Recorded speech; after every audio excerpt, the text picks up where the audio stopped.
Se cumplen 10 años desde la primera marcha de Ni Una Menos. Aquel grito por los femicidios hoy sigue vigente. En lo que va de 2025 hubo 109 femicidios en el país. Para hablar de este tema estamos con Alejandra Benaglia, que es responsable de comunicación de la Casa del Encuentro. Alejandra, buenas noches. Buenas noches, muchas gracias por comunicarse. La situación se agrava por lo visto. Bueno, a ver, se agrava en los contextos de violencia, teniendo en cuenta un Estado que se retira y que elimina políticas públicas y programas y ministerio y desconoce la violencia de género, desconoce las temáticas de género. En realidad se agrava porque al correrse, las mujeres que están en una situación de violencia están en mayor peligro, ¿no es cierto? La verdad que el tema es estructural, o sea, negar la violencia de género es desconocer una problemática a nivel mundial, primero, y además a nivel sociocultural en nuestro país. Alejandra, hay datos que ustedes han registrado desde la Casa del Encuentro entre enero y mayo del 2025. Este número de 109 femicidios no solo nos convoca a hablar con vos, sino a recordar aquel proceso del Ni Una Menos y cómo no se puede torcer esta cuestión. Pero de esos 109 femicidios, vamos a analizar los datos. El 67% fueron mujeres asesinadas en sus hogares y el 59% por parejas y por exparejas. ¿Por qué no podemos torcer esta cuestión con la justicia? ¿Por qué a veces sentimos que la perimetral es poco y no es respetada? ¿Qué componente notás vos, más allá de las faltas de políticas o el desmantelamiento de los aspectos que debería cubrir el Estado y que hoy no existen? ¿Qué pasa con las personas que están volcadas a este tipo de situaciones? Bueno, a ver, varios datos que diste. El 67% fueron asesinadas en sus hogares, lo cual demuestra que el lugar más inseguro para una mujer en situación de violencia es su vivienda. El 59% fueron asesinadas por parejas o exparejas, con lo cual también estamos hablando de lo que se conoce como violencia doméstica, que en realidad está tipificada en la Ley 26485, como una de las violencias más usuales, que es la violencia que sufren las mujeres a manos de sus parejas. Con respecto a lo que vos decís de las perimetrales y las denuncias, bueno, tendríamos que preguntarle al Poder Judicial qué pasa con los controles de esas perimetrales que claramente fueron violadas, porque si no, las mujeres no hubieran sido asesinadas, ¿no? Acá hay una problemática, o sea, tenemos que entender que la violencia de género es una problemática que es multicausal, que debe abordarse de forma interdisciplinaria y que es federal, además, ¿no? Que no es la misma violencia la que sufre una mujer en el Chaco que la que sufre una mujer en Santiago del Estero o en Santa Cruz. Entonces, cada lugar tiene sus características y por eso es tan importante la presencia del Estado, que es el que conoce el territorio, ¿no?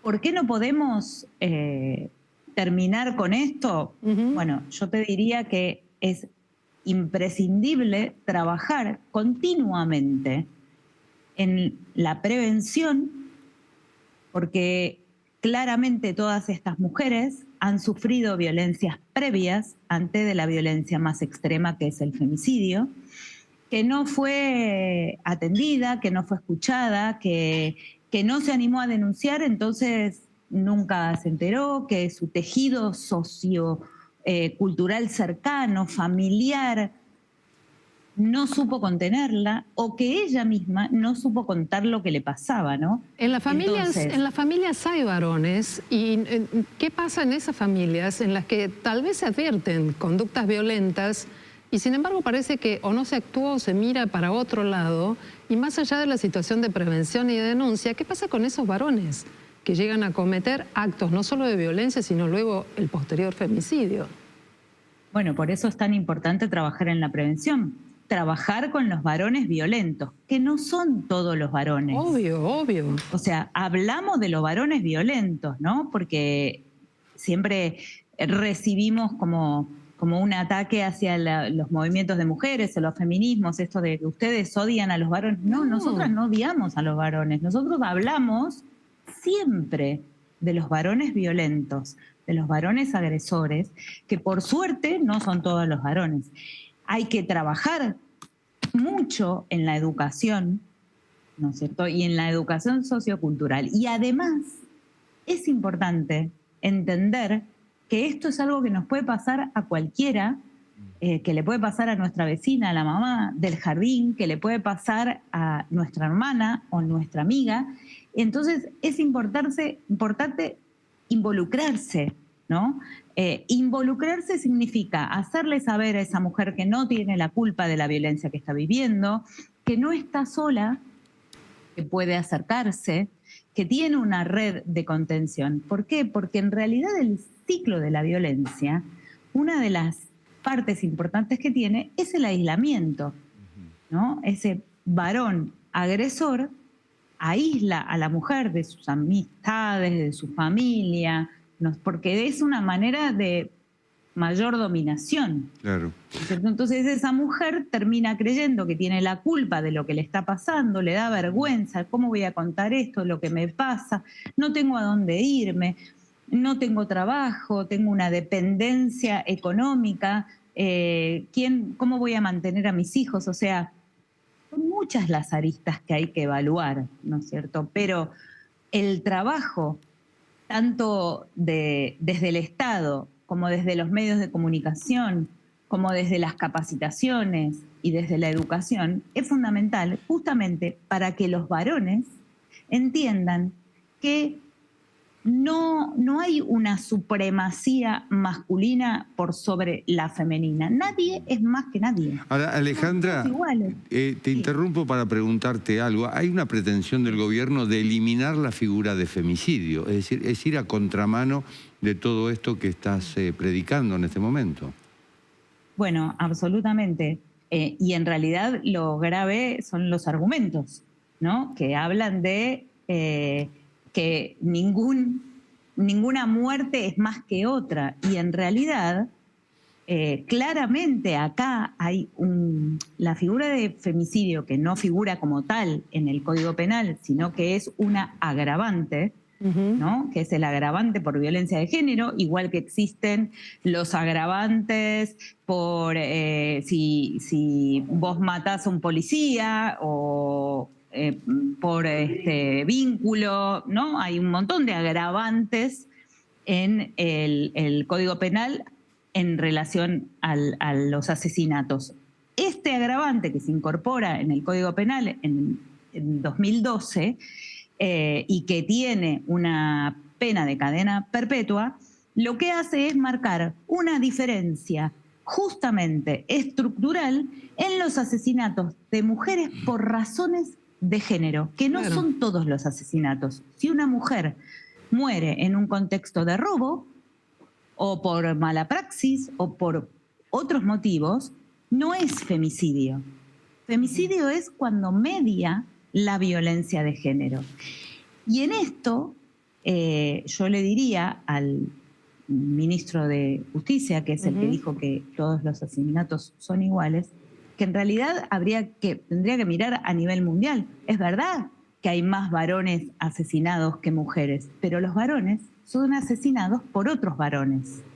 Las mujeres son asesinadas por varones que las creen de su propiedad y que, como decíamos con la estadística, muchas son parejas o exparejas, muchas conviven o han convivido, tienen hijos con estas mujeres.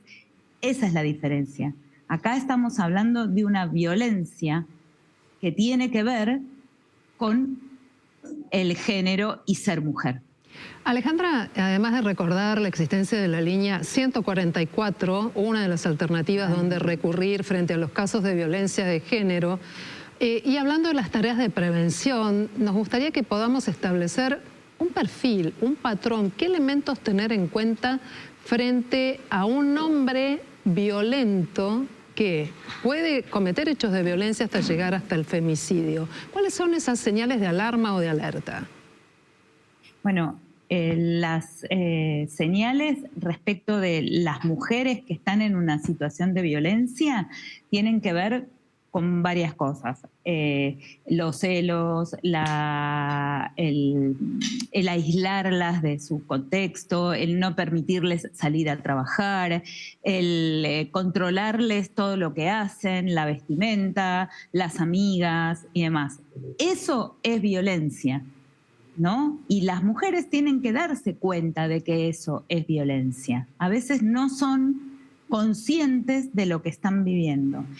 Y también es importante para el entorno entender que si esa mujer ya no viene, porque no necesariamente tiene que aparecer golpeada para que nos demos cuenta de que están sufriendo violencia. Si la mujer se retrae, se retira, no quiere hablar, no se acerca, no va a ningún lado, bueno, ahí es importante acercarse, hacerle saber que no está sola, que está acompañada, que se puede dirigir a otros lugares, que puede llamar a la línea 144 las 24 horas, los 365 días del año, y que hay otros espacios también donde ir. Y lo fundamental es que sepan que de la violencia se puede salir.